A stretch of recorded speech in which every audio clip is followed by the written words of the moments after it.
بسم اللہ الرحمن الرحیم۔ واجب الاحترام سامعین کرام، اسلامی سال کا پہلا مہینہ محرم الحرام شروع ہو چکا ہے۔ اللہ کے رسول علیہ السلام نے اس کو شہر اللہ المحرم فرمایا کہ یہ اللہ کا مہینہ ہے۔ مہینے سارے اللہ کے ہیں، مگر کبھی کبھی کسی چیز کی شان بڑھانے کے لیے اس کو اللہ تعالیٰ کی طرف مضاف کر دیا جاتا ہے۔ جیسے گھر سارے اللہ کے ہیں مگر بیت اللہ، اونٹنیاں ساریاں اللہ کی ہیں، صالح علیہ السلام کی اونٹنی ناقۃ اللہ، تو اللہ نے اس مہینہ کو فضیلت بخشی ہے، اس لیے اللہ کے رسول علیہ السلام نے صحیح مسلم میں ابو ہریرہ رضی اللہ عنہ کی روایت میں اس کو شہر اللہ المحرم فرمایا کہ یہ اللہ کا مہینہ۔ لوگ یہ چاہتے ہیں اور ایسا ہی کہتے ہیں کہ ساری دنیا کی قومیں جو ہیں ان کا سال خوشی سے شروع ہوتا ہے، اور وہ خوشی تو آپ دیکھ ہی رہے ہیں جیسے عیسائی لوگ مناتے ہیں، اور ان کی تقلید میں ہم بھی اب لگ پڑے ہیں ہوٹلوں میں شراب اور زنا اور ڈانس وغیرہ۔ یہی ہونا چاہیے، مگر یہاں ان لوگوں کی توقع اور امید کے خلاف کہتے ہیں کہ نہیں، مسلمان رونے دھونے میں لگ جاتے ہیں، نیتیں بد ہیں۔ یہ نہیں کہ کوئی نیک نیت سے یہ کہتے ہیں کہ خوشی سے سال شروع ہونا چاہیے، اصل میں ان لوگوں کے سینوں میں رسول اللہ صلی اللہ علیہ وسلم کی اولاد کے بارے میں بغض جو ہے وہ جم چکا، اور وہ ان کی زبانوں سے بھی باہر آتا ہے، اور کتابوں پر کتابیں بھی یہ لوگ لکھ رہے ہیں۔ کوئی چھپی بات نہیں رہی کہ ایک طوفان بدتمیزی ہے جو برپا ہے۔ آپ اگر رسالوں کا اور کتابوں کا مطالعہ کریں تو حیران ہوں گے کہ حسین رضی اللہ تعالیٰ عنہ صرف کربلا میں شہید نہیں ہوئے، اب بھی مظلوم ہیں۔ تیروں کی اتنی بارش ہو رہی ہے کہ آدمی حیران ہوتا ہے کہ یہی لوگ جو کہتے ہیں یہ کوئی دینی مسئلہ، اگر یہ دینی مسئلہ نہیں کیوں محرم آتے ہی ہر رسالہ ہر کتاب اسی موضوع پر آتی؟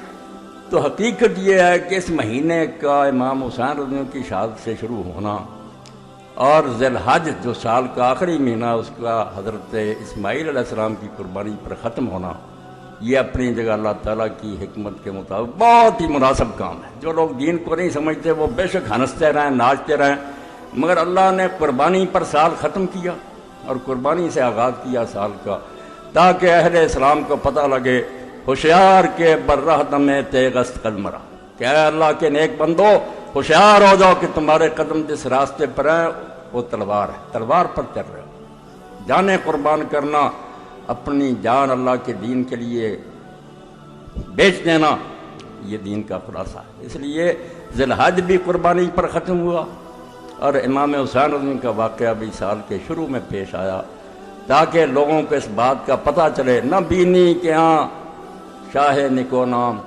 بدست سر بریدہ امید ہر جان۔ دیکھتے نہیں ہو کہ اللہ تعالیٰ ان کے ہاتھ پر پیالہ رکھتا ہے، ان کو جان محبت کا پلاتا ہے جن کے سر کٹے ہوتے ہیں۔ یہ سر کٹوں کا دین ہے، اس لیے جو ناچنا چاہتے ہیں، ڈانس کرنا چاہتے ہیں، وہ عیسائی ہو جائیں، دوسرے مذہبوں میں چلے جائیں، یہاں تو رونا دھونا ہے، ایسا رونا دھونا جو بیکار نہیں ہے کہ صرف رو کر آرام سے بیٹھ جاؤ، نہیں، قربانیوں کو یاد رکھنا۔ اور اسی لیے یہ رسالہ علم و آگی جو آیا اس مہینہ کا، اس میں بھی مولانا ابوالکلام آزاد رحمۃ اللہ علیہ کا حوالہ دیا۔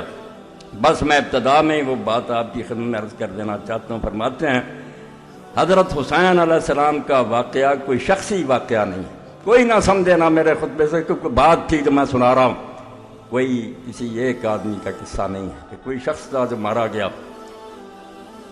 اس کا تعلق صرف اسلام کی تاریخ ہی سے نہیں بلکہ اسلام کی اصلی حقیقت سے، یعنی وہ حقیقت جس کا حضرت اسماعیل علیہ السلام کی ذات سے ظہور ہوا تھا، اور وہ بتدریج ترقی کرتی حضرت عیسیٰ علیہ السلام کی ذات کو پہنچ کر گم ہو گئی تھی، اس کو حضرت حسین رضی اللہ عنہ نے اپنی سرفروشی سے مکمل کر دیا۔ وہی بات جو علامہ اقبال رحمۃ اللہ علیہ نے فرمائی ہے، عجیب و سادہ و رنگی ہے داستان حرم، نہایت اس کی حسین ابتدا ہے اسماعیل۔ حرم کی ساری کہانی کیا ہے؟ جب بنیاد رکھی جا رہی تھی اسماعیل علیہ السلام کے گلے پر چھری، اور جب دین تکمیل کو پہنچا، اللہ کے آخری نبی زمین پر آئے، تو رسول اللہ کا بچہ جس کو حضور کندھوں پر اٹھاتے تھے، نماز میں سجدہ لمبا کر دیتے، اس کی خاطر اس کی شہادت کا واقعہ پیش ہے، تاکہ لوگوں کو پتہ چلے نہ بینی کیا شاہ نکو نام بدست سر بریدہ میل۔ اسلام پر چلنا چاہتے ہو نا تو یہ حجروں میں بیٹھ کر اور تسبیحیں گما کر اس دین پر نہیں چلا جا سکتا۔ یہ دین جان مانگتا، اور جان بھی ان بندوں کی مانگتا ہے. لوگ حیران ہوتے ہیں اللہ کے نیک بندوں کو کیوں مشکلیں پیش آتی, اور الٹ نتیجہ نکالتے ہیں کہ اگر وہ نیک ہوتے اللہ کے پیارے ہوتے کیوں مارے جاتے. بالکل غلط بات. انبیاء علیہ السلام قتل ہوئے ہیں. حالانکہ دیکھنے کی بات یہ ہے کہ آپ جب قربانی دیتے ہیں تو قربانی کے لیے وہ جانور تلاش کرتے ہیں جو بے عیب جانور. تو ہمارے چھانٹنے میں تو غلطی ہو سکتی ہے, مگر جو قربانیاں اللہ اپنے لیے پسند کرتا انبیاء علیہ السلام اور صالحین کی, وہ نیک لوگوں کی در نسل کے عشق جز نکورانا پسند. عشق کی قربان گاہ میں سوائے اچھے اور نیک لوگوں کے کوئی ذبح نہیں ہو. یہاں جو کہتا نا ذبح ہو جانا کوئی عیب ہے, یہ توہین ہے, یہ شکست ہے, جھوٹا ہے. یہی تو اصل قربان گاہ ہے کہ اللہ کی راہ میں جان دے دی, اللہ کو خوش کر دی. در نسل کے عشق جز نکورانا پسند. عشق کی قربان گاہ پر سوائے نیک اور اچھے لوگوں کے ذبح نہیں کیا جاتا کسی کو. لاگر صفتنا و زشت خورانا پسند. اللہ بالکل ان لوگوں کو اپنے راستے میں جان دینے کی توفیق ہی نہیں دیتا جن میں عیب ہوتے ہیں, خامیاں ہوتی ہیں, ان کو مردود ٹھہراتا کہ جاؤ دنیا میں عیش کرو, مزے کرو, کسی حکومت کے کاسا لیس ہو جاؤ, پیالے چاٹو اور دانش فروش بن جاؤ. میں دو لفظ بولوں گا, دانش فروش. جیسے آج ان کی بہت بڑی تعداد ہے, پڑھے لکھے ہیں, دانشور ہیں, خطیب ہیں اور صحافی ہیں, علم بیچ رہے ہیں, وقت کے حکمرانوں کو خوش کرنے کے لیے دلیلیں کر رہے ہیں. اور اس کے مقابلے میں امام حسین رضی کا قافلہ یہ جان فروشوں کا قافلہ. وہ دانش فروش ہیں, علم بیچ رہے ہیں, یہ جان بیچ اللہ کی راہ کہ جو ہو سو ہو, ہم حق کو مانیں گے, کسی طاقت کے سامنے سر نہیں جھکائیں گے. اس راستے میں جو پیش آئے سو پیش آئے. در مسل کے عشق جز نکورانا پسند, لاگر صفتنا و زشت خورانا پسند. تو اللہ کی راہ میں جان دینے والے برباد نہیں ہوتے.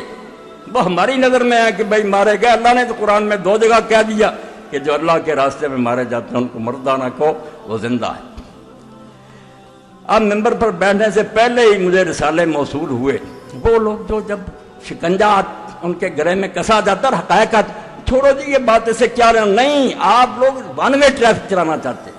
ایک رٹی رٹائی کہانی رسالے چھاپتے ہیں. کربلا کی کہانی ابو جعفر محمد باقر کی زبانی, یہ ہر حدیث کے پاس ہے, چھاپتے ہیں. اور وہ شخص جو مفسر قرآن ہے اس دور میں کہلاتا ہے, اور سعودی حکومت اس کا قرآن چھاپتی ہے, حسن البیان, مولانا صلاح الدین یوسف, وہ ایک کارنامہ سر انجام دے رہا ہے. یہ کتاب بھی میرے پاس اسی کی ہے. امام محمد باقر پر تہمت لگا کر کہ امام حسین کا پوتا اپنی زبانی بیان کرتا ہے, سارا واقعہ پیش کرتے. اور یہ صلاح الدین یوسف صاحب کا ہی میں گناہ نہیں سمجھتا, پچھلوں نے بھی یہ بہت بڑا جرم کیا ہے کہ امام محمد ابن جریر الطبری نے اپنی تاریخ میں یہ پورا قصہ لکھا. حافظ ابن حجر رحمۃ اللہ علیہ نے تہذیب التہذیب میں اس کو نقل کیا, اور اپنی کتاب صحابہ میں اس کو درج کیا. اب ایک شخص کہتا ہے کہ امام محمد باقر جو زین العابدین کے بیٹے, وہ سنا رہا ہے کہ حسین رضی اللہ عنہ کو بہت لوگوں نے روکا مگر وہ بعد نہیں آئے. راستے میں جب ان کو پتہ چلا کہ مسلم ابن عقیل شہید کر دیے گئے ہیں تو انہوں نے لوٹنے کا ارادہ کیا. چچا زاد بھائیوں نے ضد کی کہ نہیں, ہم تو انتقام لے کے لوٹیں گے. اس لیے امام حسین بھی مجبور ہو گئے کہ تمہارے بغیر تو کوئی مزہ نہیں زندگی کا. ان کی ضد کی وجہ سے آگے چلنا پڑا, اور بعد میں جا کر وہاں منت سماجت کرتے رہے کہ 3 شرطیں مجھے یزید کے پاس بھیج دو, بھائی میں اس کے ہاتھ میں ہاتھ رکھ دیتا ہوں. یہ کہانی یہ لوگ لکھ کر اور امام محمد باقر کا نام لے کر شائع کرتے ہیں. اب ہر شخص کہتا ہے یار جب ان کی پوتے کہہ رہے ہیں تو حقیقت اس جہاد کی کچھ بھی نہیں. یہ کہہ دیں آپ نادانی اور بے وقوفی سے مارے گئے ہیں, ورنہ اس کا کوئی جہاد سے تعلق ہی نہیں, نہ یہ کوئی شہادت ہے. وہ تو جان بچانا چاہتے تھے, کہتے لے چلو مجھے, میں یزید کے ہاتھ میں ہاتھ رکھ دیں. یہ سب باتیں آپ پڑھتے بھی ہیں, سنتے بھی ہیں. اور تاریخ جو ہے زیادہ سے زیادہ مہربانی کرتی ہے کہ کوفہ کے کچھ لوگ سے بے ایمان اور بددیانت انہوں نے امام حسین رضی اللہ عنہ کو خط لکھے. امام ان کے ورگ میں آ گئے, ان کے دھوکے میں آ گئے. بعد میں راز کھلا کہ یہ تو سب مکار اور فریبی ہیں. پھر آپ پچھتاتے رہے. نتیجہ کیا نکلا؟ کچھ بھی. کہ امام حسین رضی اللہ عنہ انہوں نے نتیجہ یہ نکالا پوری کتاب میں, رسومات محرم الحرام اور سانح کربلا, کہ امام صرف فوت ہوئے ہیں ایک اپنی ناجائز غرور اور گھمنڈ کی وجہ سے, کہ سمجھتے تھے میں رسول اللہ کا نواسا ہوں اس لیے بہتر ہوں. یہ نسلی غرور ان کو لے ڈوبا. میں یہ کتاب آپ کے سامنے پیش کر رہا ہوں, لے کر پڑھیں. اور یہ ہر مولوی کے پاس ہے, جتنے نا اہل حدیث علماء سب کے پاس یہی ہے. اسی کو رٹے طوطے کی طرح دہراتے رہتے ہیں. کسی کو توفیق نہیں کہ نکال کر دیکھے کہ یہ باتیں کوئی صحیح نہیں ہیں. تو امام حسین رضی اللہ عنہ کہتے تھے کہ مجھے لے چلو, میں بیعت کر لیتا ہوں. مگر دوسری بات جو بے وقوفی کی وہ عبید اللہ ابن زیاد نے کی کہ اس نے ضد کی کہ پہلے میرے ہاتھ پر بیعت کرو پھر دمشق لے کر جاؤں گا، تو امام نے خام خواہ ایک ناجائز بات کہی کہ نہیں تیرے ہاتھ گورنر پر بیعت نہیں کروں گا، وہاں میں کروں گا۔ صرف اتنی بات پر عبید اللہ کہنے لگا نہیں آئینی بات ہے، میں گورنر میرے ہاتھ پر، یعنی یہ امام حسین رضی اللہ کو ایک احمق، ضدی اور مغرور آدمی ثابت کیا جو خام خواہ اپنی جان دے گیا، ورنہ کچھ حقیقت نہیں۔ اور اس میں صاف صاف لکھا کہ یزید کو بیعت کا مطالبہ کرنے کا کیوں حق نہیں تھا، کیونکہ جب سوائے دو آدمیوں کے عبداللہ ابن زبیر اور امام حسین کے ساری سلطنت میں لوگوں نے اس کی بیعت کر لی تھی، وہ کیوں نہ بیعت مانگتا؟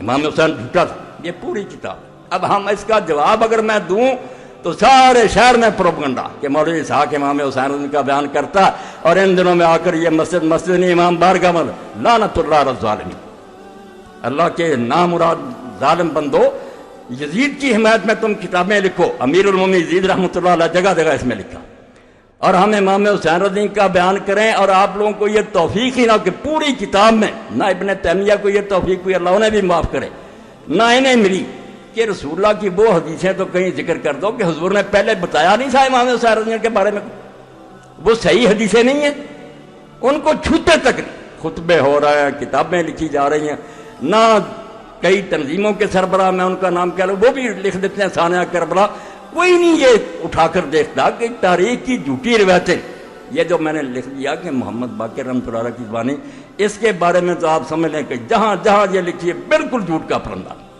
اس میں زکریا بن یحییٰ ضریر مجہول ہے، اور آگے چل کر جس نے یہ کہانی گڑھی ہے خالد بن عبداللہ القصری، مکہ معظمہ میں بدقسمتی سے جو لوگ گورنر رہے ہیں ان پر پوری ایک کتاب ہے غایۃ المرام، اس میں اس کے حالات پڑھیں، اور امام ذہبی جو لکھتے ہیں کہ ناصبین شباب مکے کے ممبر پر چڑھ کر جو حضرت علی رضی اللہ عنہ کو علانیہ لعنت کرتا تھا وہی عبداللہ بن خالد قصری تھا، جس نے یہ کہانی گڑھی کہ امام حسین کے بارے میں یہ بات پھیلا دو کہ وہ تو واپس آنا چاہتے تھے، وہ تو یہ شرطیں پیش کرتے تھے، انہیں تو لوگ روکتے تھے۔ میں کہتا ہوں اس جھوٹے اور حضرت علی رضی اللہ عنہ پر لعنت کرنے والے کسی والے آؤ کہیں دنیا سے کوئی کتاب جس میں یہ آتا ہے کہ امام حسین رضی اللہ عنہ واپس آنا چاہتے تھے۔ خود یزیدی اور بنو امیہ کا گورنر کہانی گڑھے اور امام محمد باقر کی ذمہ لگا دے، اور تم اس کو یہ شائع کرو کہ کربلا کی کہانی محمد باقر کی زبانی۔ محمد باقر رحمۃ اللہ علیہ نے ان میں سے کوئی بات نہیں کہی، یہ سب جھوٹی باتیں۔ میں نے دو راوی جو ہیں ان کے نشان دے دیے، اصل سند جو ہے وہ تبری میں جہاں سے پتہ چلتا، باقی انہیں بلا سند کے نقل کر دیا نا کہ ایسا ایسا، شروع کہاں سے ہوتی ہے، کون بیان کرتا؟ زکریا بن یحییٰ ضریر مجہول، اور آگے کون ہے؟ خالد بن عبداللہ القصری، جس کو کہتے ہیں بغیث ناصبی، ایسا دشمن علی کہ مکہ کے ممبر پر حضرت علی رضی اللہ عنہ لعنت کرتا تھا۔ مگر ایسے لوگ پھر ان کو اللہ تعالیٰ معافی نہیں دیتا۔ آخر میں خود بنو امیہ نے اسے معذور کیا، اور جس برے طریقے سے اس کو پھر کوڑے لگائے اگر سزائیں ملی وہ تاریخ کا ایک حصہ پڑھنا چاہیے کہ ظالم کی گرفت کیسے ہوئی۔ پھر اس کی کہانی لئیے پھر تو دشمن اہل بیت کی کہ امام محمد باقر نے یہ کہا، تو اللہ کے لیے توبہ کرو، حدیث کی کتابوں کی طرف رجوع کرو۔